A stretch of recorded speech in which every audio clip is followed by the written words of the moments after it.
बराबर छोड़ के भाई इधर बस हो तो गुरु भैया ठीक है ना।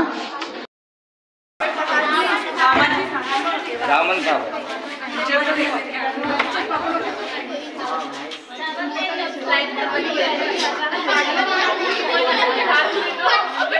नाही धामणी चावतात असं काही नाही. त्याला इजा झाली का चावते, त्याच्यावर पाय पडला त्याला इजा झाली का चावते.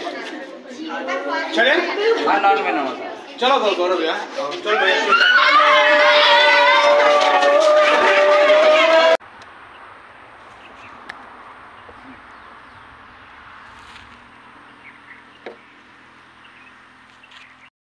नमस्कार मित्रांनो, गौरव कुशमार सर्पमित्र. आपण इंडियन रॅट स्नेक रेस्क्यू केलेली आहे. वर्धाविली स्कूल इथे बंगाली कॅम्प चंद्रपूर इथे आपण रेस्क्यू केलेली आहे नॉन वेनमस धामण. आणि आपण याला पुनर्वास हेतू प्राकृतिक नेचरमध्ये रिलीज करत आहोत.